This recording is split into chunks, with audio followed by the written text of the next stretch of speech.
시작합니다. 26장 12절 19절까지 신명기 26장 12절 19절까지 같이 읽습니다. 셋째 해 곧 11조를 드리는 해에 내 모든 소산의 11조 내기를 바친 후에 그것을 레위인과 객과 고아와 과부에게 주어 내 성읍 안에서 먹고 배부르게 하라. 그리할 때에 내 하나님 여호와 앞에 아뢰기를 내가 성물을 내 집에서 내어 레위인과 객과 고아와 과부에게 주기를 주께서 내게 명령하신 명령대로 하였사오니 내가 주의 명령을 범하지도 아니하였고 잊지도 아니하였나이다. 내가 애곡하는 날에 이 성물을 먹지 아니하였고 부정한 몸으로 이를 떼어두지 아니하였고 죽은 자를 위하여 이를 쓰지 아니하였고 내 하나님 여호와의 말씀을 청종하여 주께서 내게 명령하신 대로 다 행하였사오니 원하건대 주의 거룩한 조서 하늘에서 보시고 주의 백성 이스라엘에게 복을 주시며 우리 조상들에게 맹세하여 우리에게 주신 젖과 꿀이 흐르는 땅에 복을 내리소서 할지니라. 오늘 내 하나님 여호와께서 이 규례 법도를 행하라고 내게 명령하시나니 그런즉 너는 마음을 다하고 뜻을 다하여 지켜 행하라. 내가 오늘 여호와를 네 하나님으로 인정하고 또 그 도를 행하고 그 규례와 명령과 법도를 지키며 그의 소리를 들으라. 여호와께서 내게 말씀하신 대로 오늘 너를 그의 보배로운 백성이 되게 하시고 그의 모든 명령을 지키라 확언하셨느니라. 그런즉 여호와께서 너를 그 지으신 모든 민족 위에 뛰어나게 하사 찬송과 명예와 영광을 삼으시고 그가 말씀하신 대로 너를 네 하나님 여호와의 성민이 되게 하시리라. 아멘. 보배롭고 거룩한 백성. 하나님의 언약의 백성으로 택함을 받은 이스라엘. 하나님께서는 그들이 거룩한 백성이 되기를 원하세요. 오늘 마지막 절 말씀에 있죠. 여호와의 성민이 되게 하시리라. 이게 하나님의 뜻이에요. 하나님이 택하여 부르신 백성들은 거룩한 백성이 되어야 한다. 그러니까 세상 사람들과는 다른, 가나안 땅에 살아가는 사람들과는 다른 사람이 되어야 한다는 것이죠. 오늘 우리가 예수 믿고 구원받은 하나님의 자녀, 우리를 향하신 하나님의 뜻 역시 같습니다. 너희는 세상과 다른 거룩한 백성이 되어야 한다. 거룩한 사람들이 하나님 앞에 서게 되겠지요. 세상과 다른 그 거룩함은 곧 빛이겠지요. 세상이 어둠인데 그 어둠에서 빛은 빛나게 돼 있어요. 거룩함은 숨길 수가 없는 거예요. 이거는요. 그냥 드러나요. 삶을 통해서. 드러난다는 것은 곧 무엇이뇨? 행함으로 나타난다는 거죠. 그래서 행함이 없는 믿음은 죽은 거예요. 그러니까 예수를 믿고 구원받으면 이런 거룩한 행실이 나타날 수밖에 없어요. 이건 숨기지 못하는 거예요. 그게 거룩함이죠.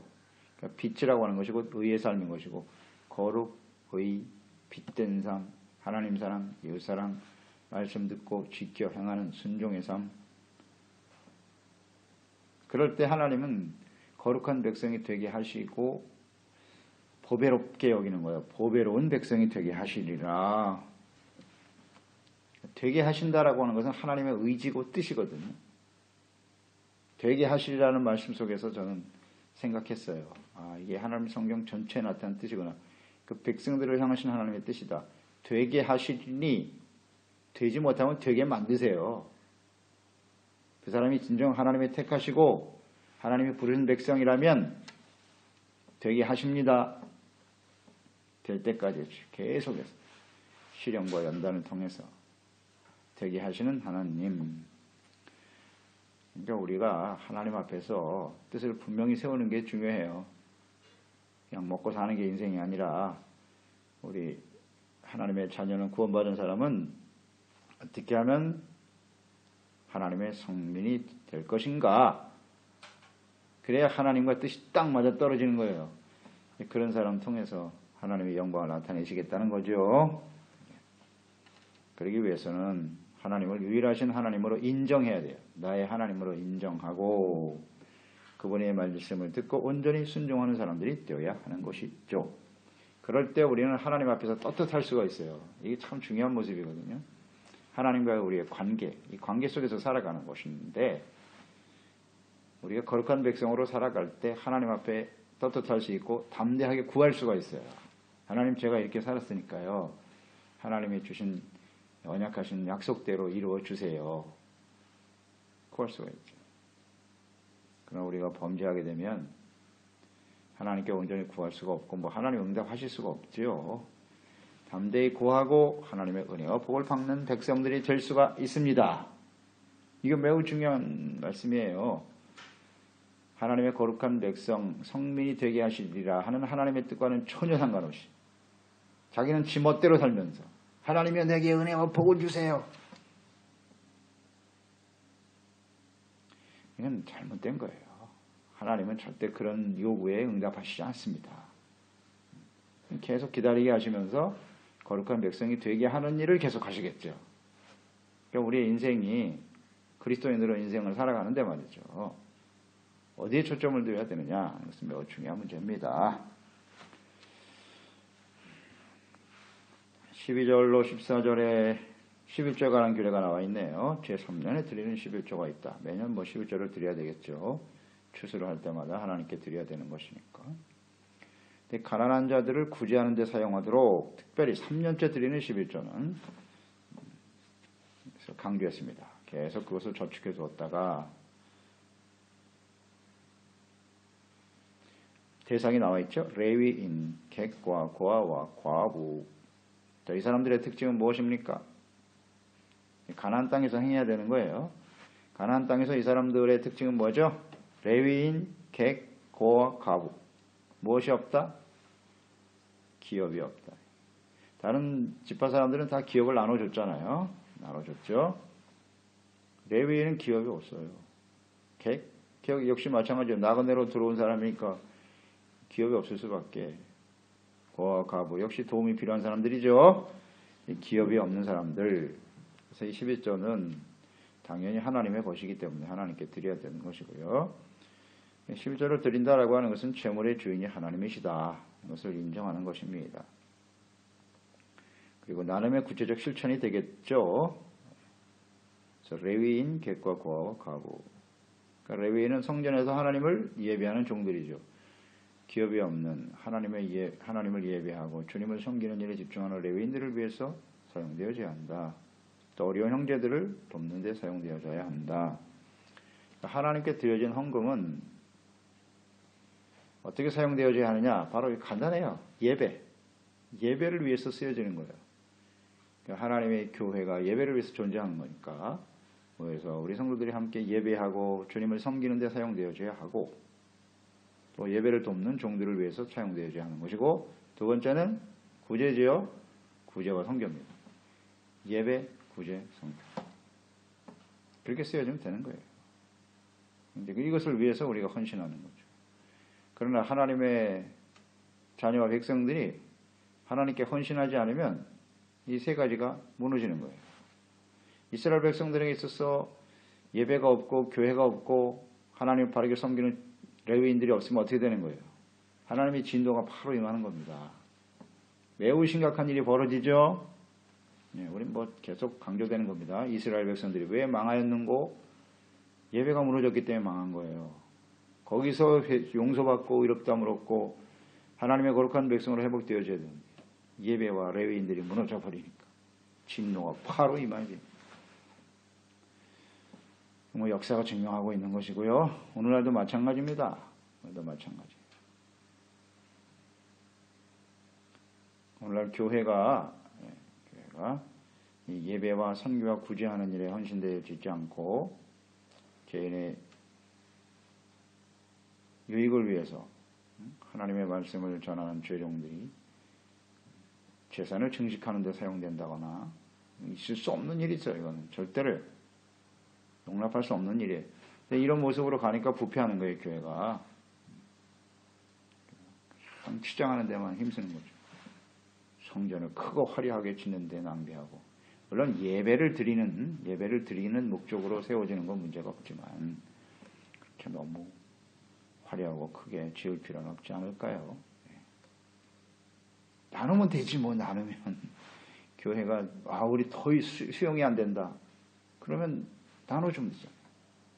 교회를 또 이쪽에 세워주고 이쪽에 세워주고 이렇게 나누면 되지. 그걸 꼭 그냥 한 군데서 화려하게 돼서 우리가 다 하겠다. 이런 건 정말 욕심인 것 같아요.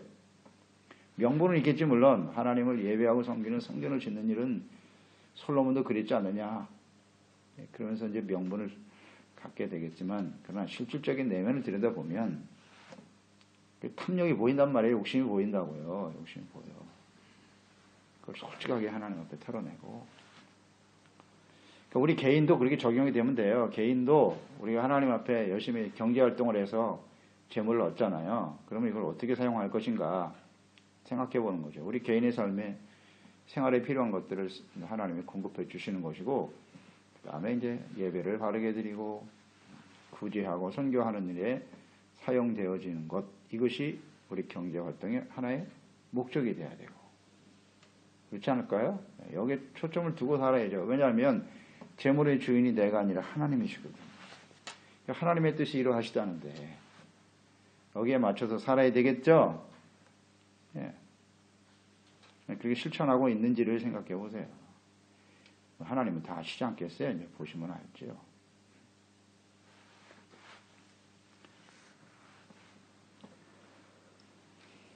예배, 구제, 선교.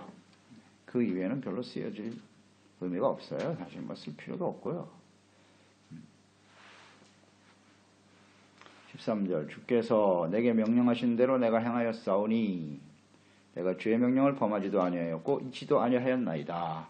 자, 이렇게 하나님께 기도할 수 있어야 되거든요. 그러니까 이 말씀 속에서 주의 명령을 범하지도 않았고 잊지도 않았다. 즉 불순종의 형태.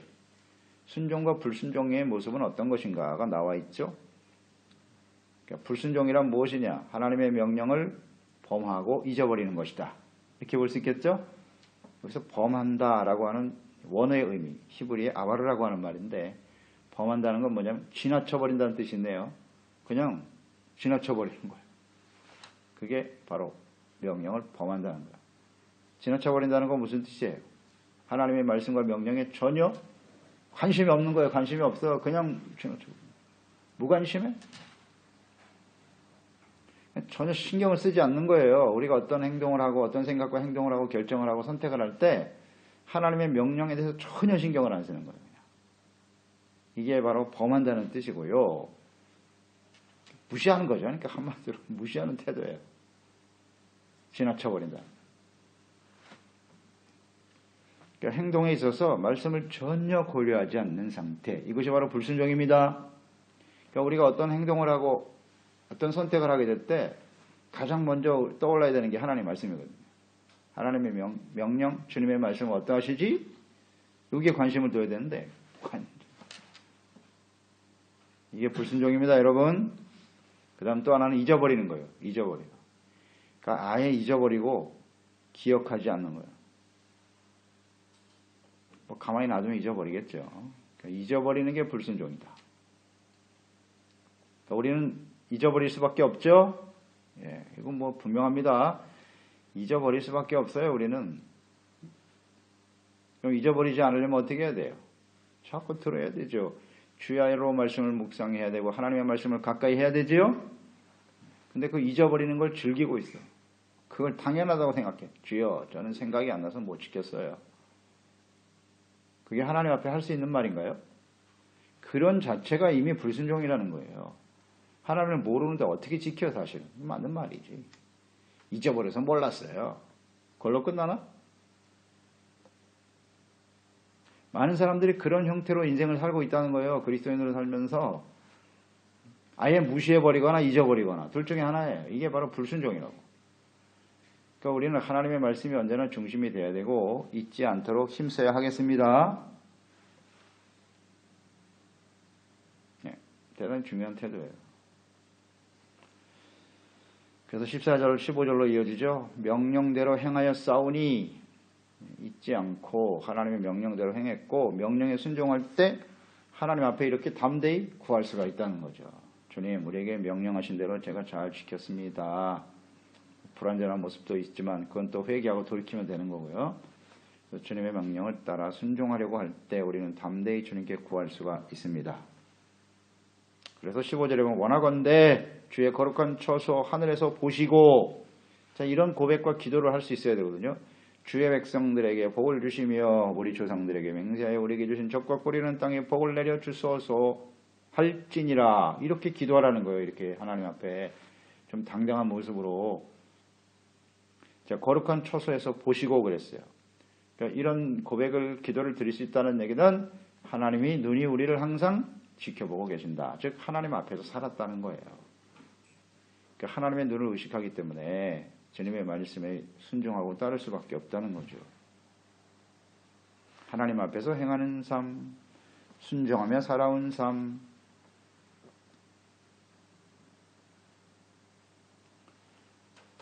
그러니까 선을 행한 것을 보시고 복을 내려주세요. 이것이 온전한 기도예요. 그게 온전한 기도라고. 이렇게 기도를 드려야 됩니다. 저희들도요. 그러니까 우리의 기도를 한번 잘 살펴보세요. 내가 하나님 앞에서 바르게 살아왔는가에 대해서 관심이 있는지, 아니면 그 일은 전혀 생각지 않고 그냥 나의 필요만을 하나님께 구하고 있는지, 이게 바로 하나님께서 응답하실 수 없는 기도거든요. 참 견디실 수가 없어 하는 부분이에요. 그래서 우리는 기도 드릴 때 언제든지 자신이 하나님 앞에서 불순종하고 범죄하고 있지는 않는지 먼저 살펴야 돼요. 그리고 회개하고 돌이키고 용서받은 상태에서 순종한 후에 기도하는 것이 올바른 기도입니다. 이런 기도를 하나님께 드릴 수 있어야 돼요. 그러니까 불순종이 하나님의 말씀을 지나쳐버리고 무시하고 잊어버리는 거라 그랬으니까 항상 하나님의 말씀이 우리의 삶의 우선순위가 돼야 돼요. 이게 참 중요한 부분이에요. 우선순위. 우리의 관심, 우리의 삶의 관심, 우리의 삶의 목적, 우리의 삶의 목표, 우리의 삶의 전부. 그러니까 하나님의 말씀을 듣고 순종하는 것이 일부가 아니라, 우리의 삶의 어떤 한 일부가 아니라 전체가 돼야 된다는 거지. 이게 정말 하나님이 원하시는 일이거든요. 그런데 우리는 어때요? 실제적으로. 한번 묵상해 보세요.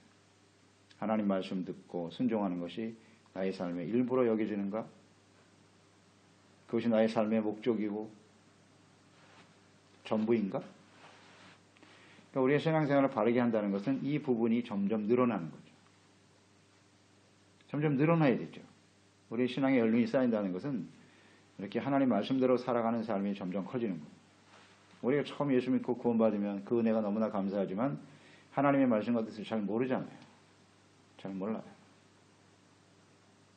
하나님의 말씀을 알면 알수록 점점 하나님의 말씀을 순종하고자 하는 그 마음이 커져야죠. 그럴 때 우리의 기도가 더욱 성숙한 기도가 되는 거고, 우리 성숙한 그리스도인으로 하나님 앞에 서게 되겠지요. 그런데 실제로는 그게 반대로 간다고요. 처음 은혜 받을 땐 참 하나님 중심으로 살았는데 하나님 한 분, 예수님 한 분이면 만족합니다 그랬는데 가면 갈수록 생각이 많아지죠. 현실적인 문제가 더욱더 커지고 그죠? 하나님을 섬기고 말씀 듣고 순종하는 일은 내가 해도 되고 안 해도 되는 일로 치부되는, 이게 비극이죠. 이게 개인의 비극이고 역사의 비극이고. 그러다가 이스라엘은 망했으니까요. 우리도 그 길을 가고 있죠. 이 세상의 역사가 이렇게 흘러가고 있어요. 그래서 마지막 심판이 탁 임하게 되겠죠. 그러니까 예수님께서 마지막 심판을 앞두고 교회를 향해서 그렇게 외치는 거 아닙니까? 교회를 향해서 나의 교회들아 제발 좀 회개하라, 이기는 자가 되라고 외치고 계시잖아요. 안타까운 주님의 음성을 들어야 되는, 거의 뭐 울부짖음 수준 아니겠어요? 예수님께서 어떻게 구원한 하나님의 자녀고 교회인데 이들이 이렇게 하나님 말씀을 무시하고 무관심하고 세상을 향해 달려가고 있으니 참 안타까운 것입니다. 하나님의 마음을 아프게 하는 교회와 성도가 되어서는 안 되지요. 하나님의 말씀 듣고 순종하는 것이 나의 삶의 전부가 되게 하라. 이게 우리 삶의 목적이 되어야 될 것 같아요. 그래야 하나님 앞에 담대히 기도할 수도 있겠죠. 근데 우리가 사실 기도를 드리지만 그 기도가요, 확신이 없는 기도가 많아요. 처음에 모를 때는, 하나님 잘 모를 때는 그냥 하나님께 구했는데 이제 말씀을 자꾸 듣다 보면 주님의 말씀을 통해서 우리가 찔리는 부분이 굉장히 많잖아요. 근데 그걸 금방금방 회개하고 돌이키면 괜찮은데 자기 생각이 하나님의 말씀을 수용하지 못하거든요. 마음이 완악해지니까 자꾸 굳어지거든요. 자기 생각이 더 커지고. 기도도 사실은 확신이 없어요. 자기가 잘못하고 있다는 걸 알거든요. 하나님의 말씀을 통해서 이거 옳지 않다는 걸 아는데 그걸 내가 순종을 안 하고 고백을 안 하거든요. 그런 상태에서 기도를 드리니까 그 기도가 확신이 있겠어요? 그게 형식적인 기도가 되는 거예요. 그냥 형식적인 기도. 신앙생활도 형식적인 신앙생활이 되고 말아요. 확신이 없거든요, 사실은. 참 그게 안타까운 거예요. 하나님 앞에 기도하면 하나님이 들으시죠? 하나님이 듣고 계시다고요, 그 기도를. 그러면 그 기도가 반드시 하나님께서 응답해 주시는 것이다. 알고 있잖아요, 우리는. 근데 현실은 그렇지가 않죠. 내가 기도한 대로 모든 것이 응답이 안 되더라고. 그러니까 기도에 대한 확신이 점점 사라지는 거죠. 기도하지 않아요. 기도해봐야 소용없다. 사실은 내가 문제인데 자기가 하나님 앞에서 변화되어지려고 하는 그런 간절한 열방은 사라지고 하나님 기도해봐야 응답해 주시지 않더라는 거죠. 그러니까 아예 안 해버리는 거예요. 말씀도 안 들어요. 신앙생활이 점점 게을러지는 거죠. 멀어지는 거예요. 그냥 무시해 하나님을. 무관심해. 나의 삶에 기도와 주님 바르게 섬기는 거 없어도 사는데 지장 없다. 지장 없다. 자, 그런 사람이 거룩한 백성일까요? 그럼 거룩한 사람이 아니에요.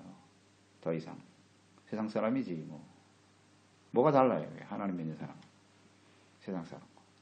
이런 부분을 우리는 좀 깊이 생각해야 돼요. 기도하고 말씀 듣고 순종하는 것이 삶의 전부가 되게 하죠. 이게 점점 커지고 늘어나야죠. 젊었을 때야 자기 생각들이 많으니까 제멋대로 사는 경향이 있지만 나이가 들면 들수록 힘이 빠지잖아요. 우리 힘과 능력으로 할 수 있는 게 없지 않습니까? 그럴수록 더욱 하나님을 믿고 의지하고 말씀에 귀를 기울여야지요. 그래서 우리 인생을 오래 살면 지혜로워지는 겁니다. 그게 진짜 지혜죠. 순종한 후에 기도하는 것이 올바른 기도입니다. 어떻게 순종하고 하나님을 따를 것인가. 그래서 16절로 19절로 이어지는 거예요. 하나님을 경외하는 방법과 그 결과는 어떠한고. 자, 뭐라고 되어 있습니까? 마음을 다하고 성품을 다하여 하나님의 말씀과 명령을 지켜 행하라. 아주 분명하네요. 마음을 다하고 또 성품을 다하래요. 마음을 다하고 성품을 다한다는 건 무슨 뜻인지 아시겠죠? 예. 우리가 지금 말씀 나눈 것처럼 삶의 목적이 되게 하라. 삶의 중심이 되게 하라. 우선순위가 되게 하라. 삶의 전부가 되게 하라는 거예요. 마음과 성품과 뜻을 거기에 맞춰라. 아멘? 이 하나님 뜻이에요. 17절 내가 오늘 여호와를 내 하나님으로 인정하고 여기서부터 출발이에요. 하나님으로 인정해야 돼요. 여호와 하나님, 유일하신 하나님, 천지 만물을 창조하신 하나님, 독생자 예수님을 보내주셔서 우리의 죄를 용서하시고 구원하시는 하나님을 인정하라. 또 그 도를 행하고 그의 규례와 명령과 법도를 지키며 그의 소리를 들어라. 유일하신 하나님 한 분만을 믿고 순종하며 따른다. 그 하나님이 나의 삶의 전부다. 이것이 하나님이 정말 바라시는 바인데 근데 실제로는 그렇지 못하죠. 현실적으로 말이죠. 이거 타협하는 사람들 많아요. 맞습니다. 이런 말 때문에 다른 사람들이 기독교인들은 배타적이라 그러잖아요. 하나님 한 분만을 믿어야 되냐? 예수님만 믿어야 구원받느냐? 당연한 거 아니에요? 근데 사람들이 세상 사람들을 내게 이런 배타적인 생각을 주면 안 된다 하고 이거 자꾸 이상한 말을 해요. 예수만 믿어서 구원받는 건 아니다. 다른 종교에도 나름대로 구원이 있지 않겠느냐? 이 쓸데없는 소리를 하고 있어요. 아니라고 분명히 얘기하지 아니라고. 참 안타깝죠. 이런 걸 보면 참 그 영성이 보이죠. 세상 사람과 적당히 타협하고 사람들을 끌어안는다. 물론 우리가 복음을 전하고 증거하는 사명이 있는 건 사실이에요. 그 사람들이 이제 주님 앞에 돌아와서 구원받게 하는 일도 중요하죠. 전도. 그런데요, 하나님의 말씀을 타협하면서까지 세상 세속벌 이렇게 타협하면서까지 전도하고 사람들을 모이게 한다? 그 의미가 없어요. 그건 분명합니다. 아닌 건 아니라고 얘기해 줘야 돼요. 그래서 못 오면 할 수 없는 거죠.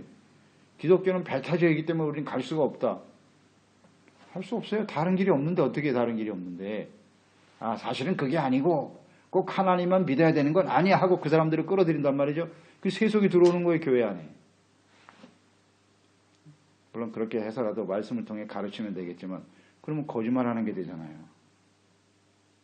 그러니까 자가당착에 빠지는 거예요. 이 교회가 오늘날. 참 안타까워 이런 거 보면. 아닌 건 아니라고 얘기해야죠. 아니라고 해야죠. 그 교회 안에 하나님의 말씀을 따르는 것만이 진리고 그것만이 구원이다. 이것이 우리의 삶의 우선순위가 되어야 된다는 확신을 가져야 합니다. 하나님으로 인정하라. 하나님 한 분밖에 없어요. 예수님밖에 없어요. 인정하고 도를 행하고 그의 규례와 명령과 법도를 지켜라. 그 소리를 들어라. 이게 주님께서 원하시는 거예요. 하나님으로 인정해라. 유일하신 하나님 그 말씀에 귀를 기울이고 지켜 행하는 것. 이것이 우리의 삶의 중심이 된다. 우선순위가 돼야 된다. 우선순위. 자, 우리 예수님께서 마태복음 6장 33절 너희는 먼저 그의 나라와 의를 구하라. 그 하나님과 그의 의를 구하라는 건 이제 무슨 뜻인지 아시겠죠? 하나님의 말씀을 마음을 다하고 성품을 다해서 주님의 말씀을 듣고 지켜 행하고 순종하는 거예요. 그래서 하나님의 다스림을 받는 하나님의 백성이 되는 게 하나님의 나라예요. 그렇죠? 하나님의 거룩한 백성답게 살아가는 게 의예요. 그게 하나님의 다스리는 하나님의 나라. 이것이 언제나 우리의 삶의 중심입니다. 말씀을 모르고 말씀을 듣는 데 관심도 없고 순종하는 게 뭔지도 모르는 사람은 하나님의 나라와 의를 구하는 것이 아니죠. 아닙니다. 그러니까 주여로 말씀을 묵상해야 돼요. 가까이 하고 순종하기 위해서 들어야지. 그냥 머리만 커지려고 들으면 아무 소용없고 순종하기 위해서 들어야죠. 그게 삶의 중심이 돼야지. 그런 사람이 하나님의 거룩한 백성이죠. 아멘. 이거 정말 중요합니다. 이 문제는 아무리 강조해도. 자, 이제 우리 하나님 앞에 서겠죠. 그죠? 인생 마감하고 반드시 하나님 앞에 설 겁니다. 심판대 앞에 서게 되겠죠. 예수님이 오시면 재림하심으로써 우리는 또 하나님 앞에 서게 될 텐데 이것으로 판단이 나는 거예요. 형식적인 신앙생활을 한 사람인지 정말 하나님의 말씀을 듣고 지켜 순종하는 의의 삶을 소중하게 생각, 삶의 중심으로 여기며 살았는지 그 앞에 연약한 자신의 모습을 끊임없이 회개하고 돌이키며 살아온 인생인지 보시면 알 거 아니에요. 하나님께서 그 진지한 마음의 태도를 보시겠죠. 하나님의 말씀을 잊어버리고 무관심하고 무시하고 근데 교회는 다녔다? 그 사람이 천국 갈까? 절대 못 가요. 그런 사람은요. 못 갑니다. 그건 가짜예요. 진짜가 아니라고 사실은. 그렇지 않아요 여러분? 이거 매우 중요한 문제입니다. 최소한 하나님의 말씀에 대한 부담을 갖고 있어야지. 항상 내가 하나님 뜻대로 살지 못한다는 것 때문에 안타까워하고 또 회개하고 돌이키고 말씀을 듣는데 힘을 쓰고 세상에 빠져가지고 그냥 24시간 시간이 굉장히 중요해요. 그 시간을 하나님 어떻게 보내고 있는지 또 나에게 주어진 재물 이것을 어떻게 사용하는지 나의 삶의 목적과 의미를 어디 두고 사는지 속일 수가 없어요. 하나님 앞에 바로 드러나는 겁니다. 우리는 정말 하나님 앞에 온전한 모습으로 살아가도록 힘쓰는 사람이 되어야 돼요. 그럴 때 하나님께서 이런 모습으로 주님을 섬기는 사람에게 주신 약속이 뭐예요? 보배로운 백성이 되게 하리라. 보배롭대요. 이 보배로운 존재가 돼야죠. 존귀한 백성이 되고 거룩한 백성이 되게 하시리라. 하나님의 약속. 그러니까 어떤 사람이 보배롭고 거룩한 백성이에요?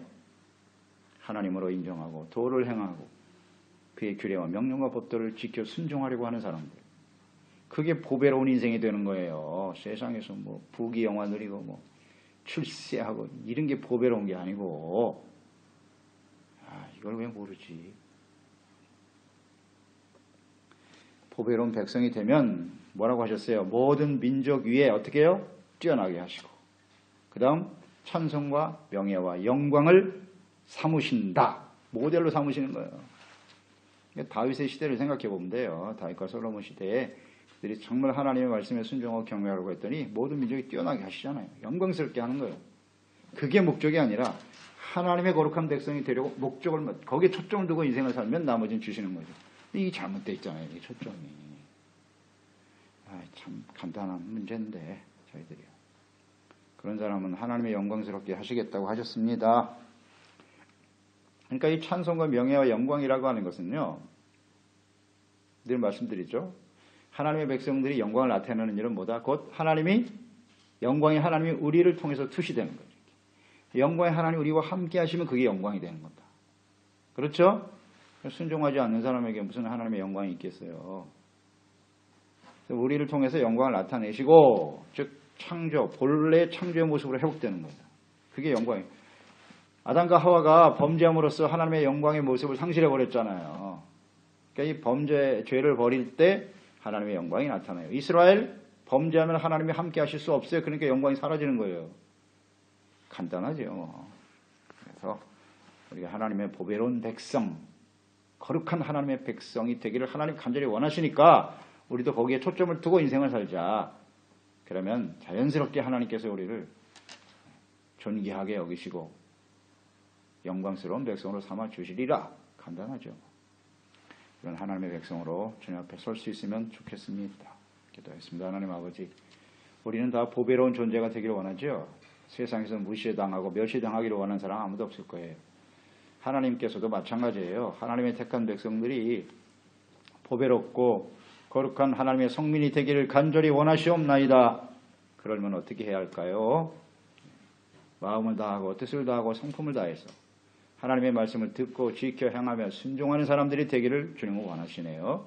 우리가 여기에 초점을 두고 살면 돼요. 정말 마음을 다하고 성품을 다하고 온 인격을 다해서 하나님을 알고 하나님의 말씀을 알고 주님의 말씀에 순종하는 저희들이 되게 해주세요. 하나님의 말씀을 무시하거나 하나님의 말씀을 잊어버리고 살아가는 인생이 되어서는 안 됩니다. 하나님의 말씀을 소중하게 여기고 즐거워하며 주야로 묵상함으로써 지켜 행하는 거룩한 백성이 되어질 때 하나님께서 우리의 삶을 존귀하게 하시고 영광스럽게 하신다는 약속의 말씀 굳게 믿고 나아가는 저희들이 되게 하여 주옵소서.